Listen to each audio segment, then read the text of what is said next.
Hey guys, how's it going? Welcome back. We got the Stinger, the PSE Stinger 3G. This is my baby, my heavy baby. Oh yeah, single behemoth.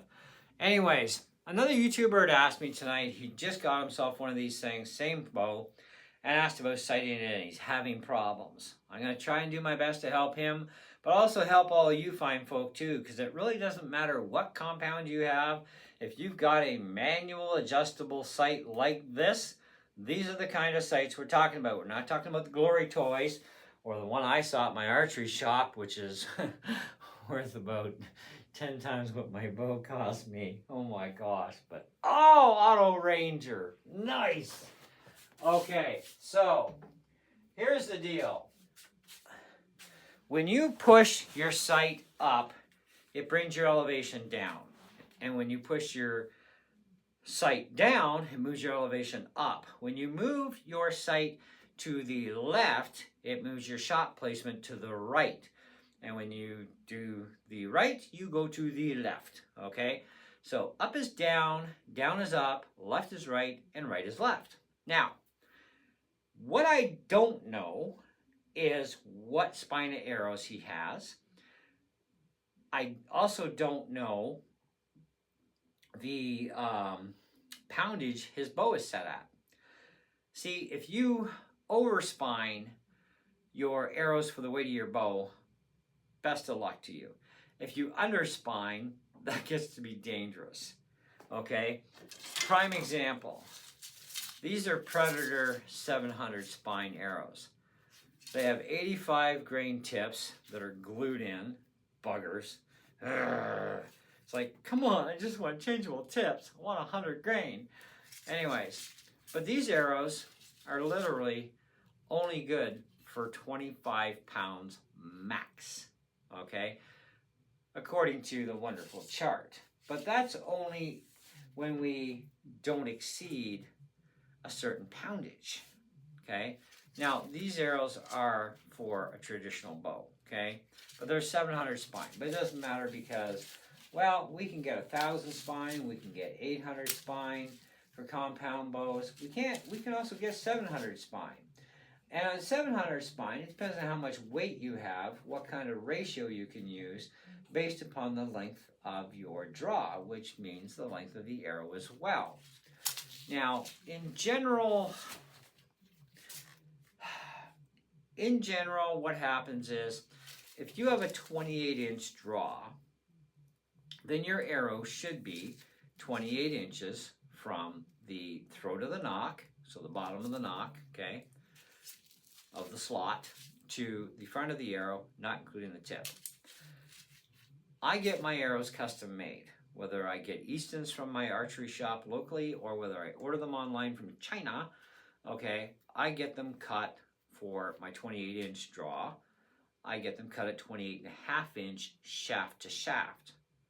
I want the extra space up front in front of my riser because I'm going to be running broadheads and I like my fingers where they are, okay?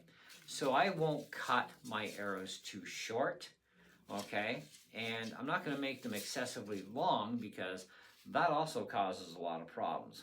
But I'm usually about 3/4 of an inch to an inch past the front of my riser. This way I'm guaranteed I'm safe. Okay, there is no way in hell anything's going to go wrong. Okay, so even if I stuck my finger up in front of the riser because I have the extra length in front of me, I can have a broadhead on there and I can launch that arrow if my finger happens to come up in that area at all, and I'm not going to get hurt because my broadhead's in front of me. Okay, field tips is not so critical, but you still don't want your arrow too short either, because if your finger comes up and you're one of these people that cuts your arrow like 1/2 inch in front of your friggin' rest, like some people I've seen do, you can kiss your finger goodbye, okay? So, play it smart, do the right thing, okay? There's some weird stuff on YouTube. People have some really weird ideas, okay? Anyways, so I'm a 28-inch draw. My arrows are all cut 28.5 inches shaft to shaft. My 27-inch draw bow, which is right-handed, because I shoot 27-inch draw right-handed, 28-inch draw left-handed. my right-handed arrows are all custom cut to, drum roll please, 27.5-inch shaft to shaft. Okay, now where there's a change, of course, is going to be my Chinese arrows for my trad bows. Well, they're 28-inch shaft to shaft, and I use, and I have 28 inches on my Nighthawk. My other bow goes to 29 inches full draw, but I only draw 28 inches, so I only need 28 inches shaft to shaft for now, okay? But there's a weird mixture of stuff around here, but it's the spining of the arrow that you have to worry about along with your length, okay? And you have to worry about the weight you're pulling back. According to my archery guy, my 500 spined arrows, regardless of the ones we're talking about that I have, are all good for up to 60 pounds max, nothing more. My compound is currently set, my stinger, at 54 pounds. I am way within safety limits of those arrows, okay?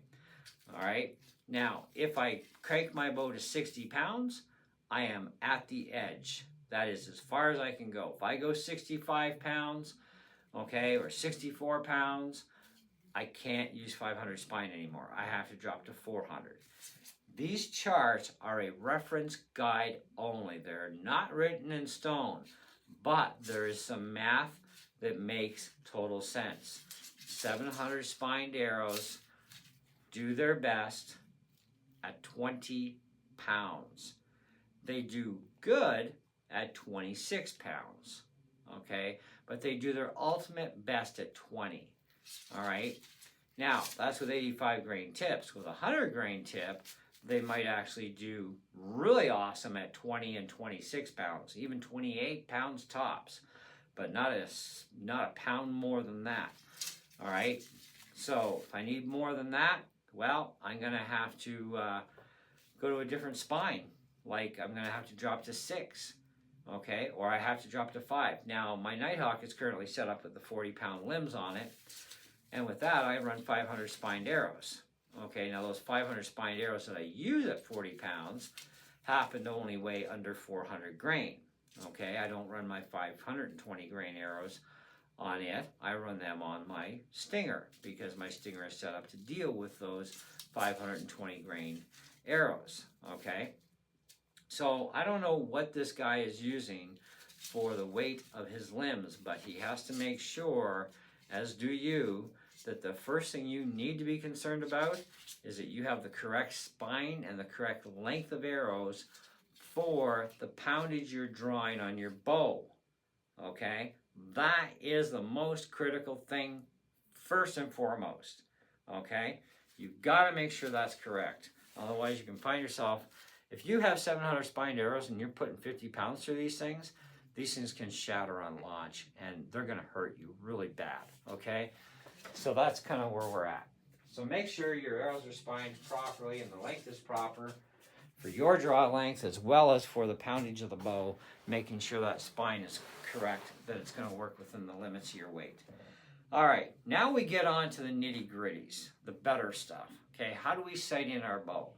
Well, as long as we've got everything else done first that we just talked about, the next thing you're going to do is you're going to put your elevation of your sight in the middle. You're going to put your windage and you're going to set it dead in the middle, okay? So it's like making a big square. You're dead at 0, you're dead at 0, okay? This way and this way. You are going to use your top sight pin, wherever it happens to be sitting, preferably near the top, but not at the very, very top, unless that's where you want to go with it. Depends on how much range you want out of your bow, where you set those pins. But I would set the pin up, probably your top pin I would set it maybe within, I don't know, not quite a 1/4 of an inch to the very top of its limits, just in case you need a little extra adjustment. My pins are actually set pretty simple. My top pin has not moved since I got the bow. My top pin is actually the inside pin here. Let me give you some extra light. Okay, this is my top pin. This is my yellow pin. Okay, This one over here is my second pin down, which is kind of like a reddish orange. Then I have a green one down here, and then my final one, which is, I guess, another green one, it's over here, okay? Now, my top pin has not moved since I got this bow. It's in the same place it was when I got it. I have my bow set up right now with 520 grain arrows, 500 spine, 28.5-inch shaft to shaft, okay, which gives me that 520 grains, because if I cut it back, I take out grains, okay? So I'm a 28-inch draw. My arrows are 28.5-inch shaft to shaft. That's nothing attached, no insert, no nothing, okay? So the bow is set to 54 pounds. I am dialed in at 13 yards with this current arrangement. Now, my sight is actually sitting below center, just a couple notches below center. My windage, on the other hand, is set quite a bit right. Now, I still have some left capability, probably about the thickness of the width of my finger here. I've got about that left over on this side for windage adjustment with these arrows, okay? Like I said, they're 500 spine. Now, things get a little weird, okay? They're heavy arrows, but boy, can they ever penetrate, which is what I need. I'm going hunting. I need heavy weight.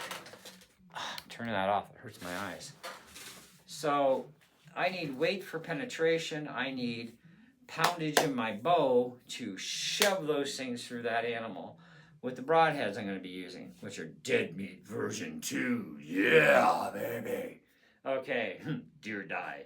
All right, so I'm hunting turkey and I'm hunting deer this year. First time in my life ever hunting too.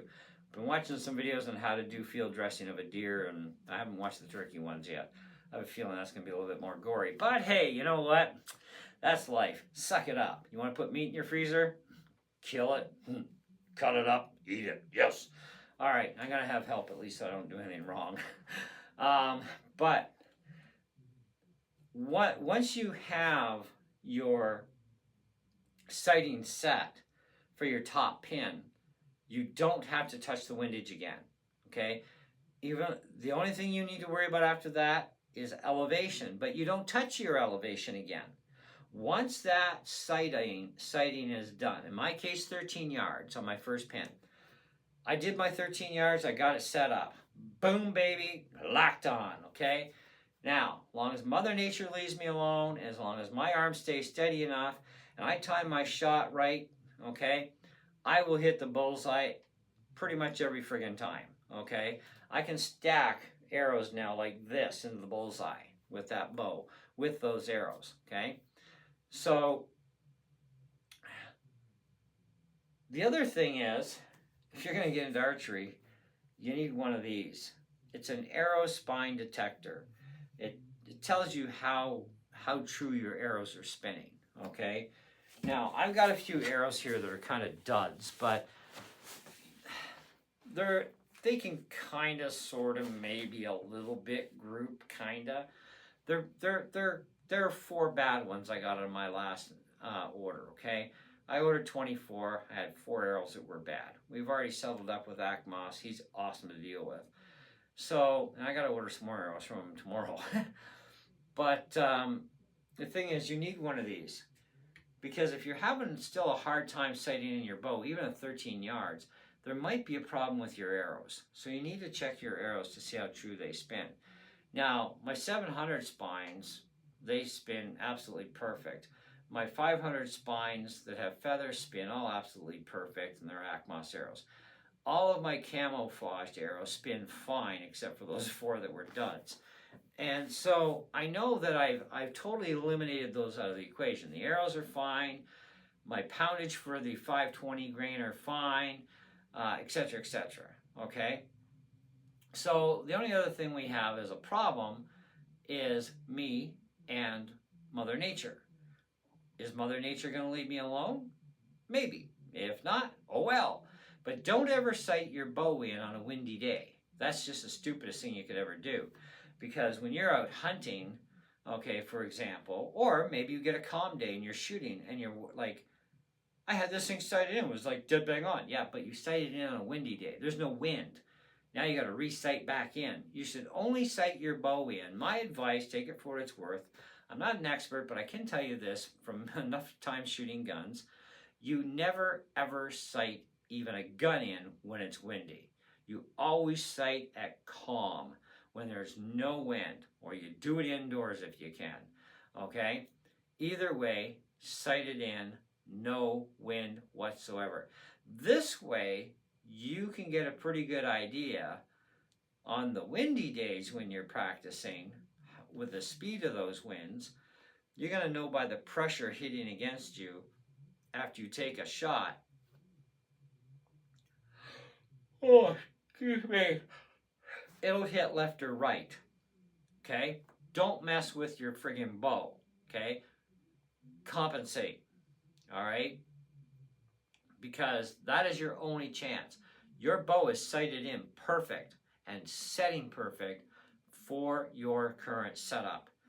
If you screw with it because you get a little bit of wind, that is going to be a problem, because you can't do that in the field when you're hunting. So you have to know ahead of time, once you set your bow up that it's running perfect, that on a windy day when you shoot it, you'll know how to compensate. So when you're out hunting and you get a wind in the forest, if it's a very light wind, you may have to only compensate by 1/4 of an inch or less. Okay? Now, that distance of 1/4 of an inch gets amplified, so be careful about that. The longer the distance you're shooting from, the more your arrow is going to be affected.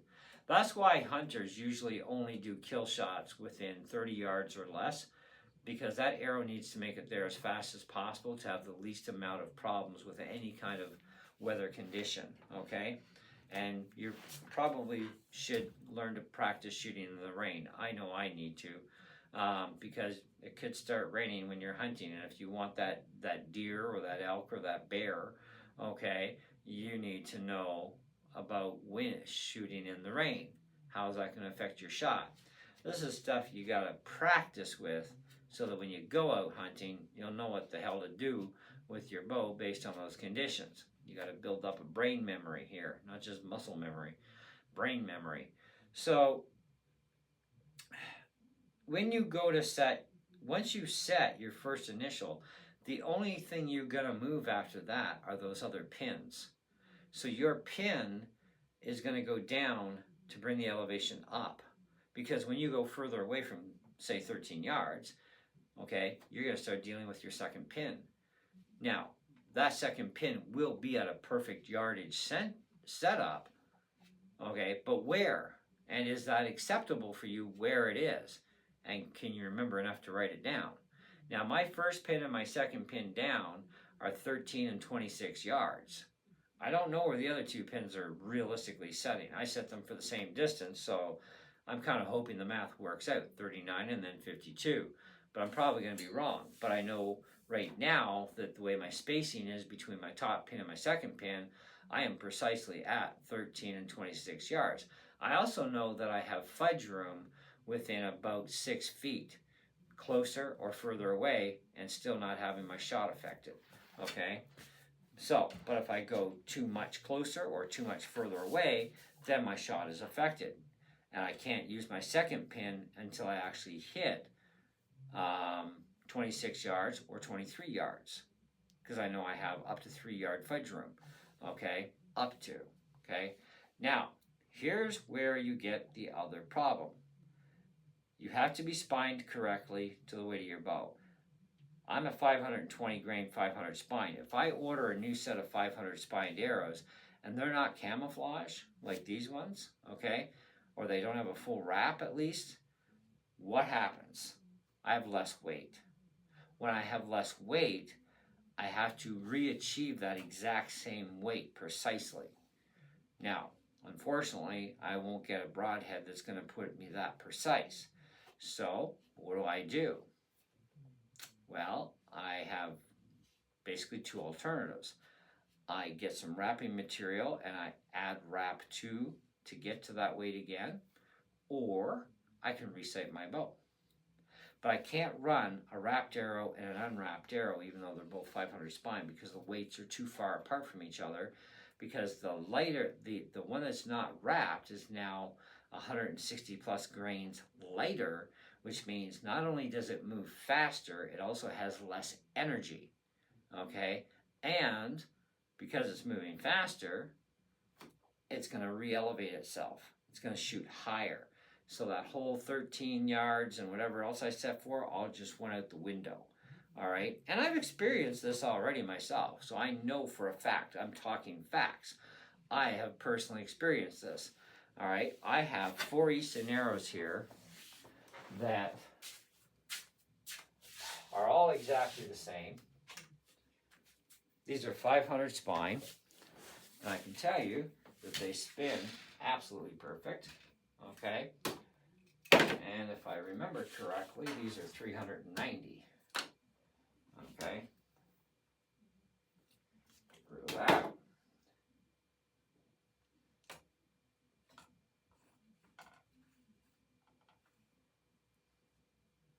Oh, 362. I was close. Why was I thinking 390? That's another arrow. Okay, so 362.5. So if we take my camo arrows at 520 minus 362.5, that is 157.5 grains lighter. So I can't use these because they're going to go faster, they're going to penetrate less, but they're also going to shoot higher because they're lighter, okay? That's where we get into a bigger problem. So whatever you sight your bow in with, at whatever ranges you set your pins with in the end, with whatever arrows you're using, that's what you get. But you also have to make sure that those arrows are spined properly for the draw weight of your bow. Because otherwise, well, they could go boof on you, and that's going to hurt. And if you're over-spined, in the sense of having a spine that is meant for way more weight than what you're set at, or than what your rig can go to, well, you got another problem on your hands, okay? And that means a lot less speed, a lot less distance, penetration's going to suck, and it's going to go to the ground, okay? And you probably won't have enough elevation to bring that puppy back up. But even if you did, you still got no friggin' range out of it. See, archery's a weird egg, but so are guns. So hopefully this video has helped. I don't know by how much, okay? But this is stuff that I know. This is stuff I know as fact. This is stuff I know I've tested, and I've retested, and I've watched videos of similar things and the same things, and it all adds up. And this is where we're kind of at. So whatever you are currently having for arrows right now, this goes to the person who actually contacted me about the stinger. What is the grain weight of your arrow? What is the spine of your arrow? And what poundage is your bow set at? Because that needs to be taken care of so that we know whether or not you got the right spine of arrows for where your weight of your bow is set. Okay, because 500 spine will not handle 70 pounds of that bow. That bow maxes to 70. The 500 spines will not handle it. They will not sight in properly. Okay, so you might want to consider dropping the weight. All right, if you are running 500 spine and you're at 70 pounds. Okay, each turn of the limb bolt on your Stinger 3G, each full revolution is equivalent to 2 pounds. So when you adjust the top limb 1 turn and the bottom limb 1 turn, you just took away 4 pounds. Okay, and then you turn it again and in the other one again, that's another 4 pounds gone. Okay, make sure your limbs are precise. Get a micrometer to make sure they come out both exactly precise. All right, that's very important too. So you got to really pay attention to that whole turn ratio. It's very friggin' critical, okay, that you be bang on.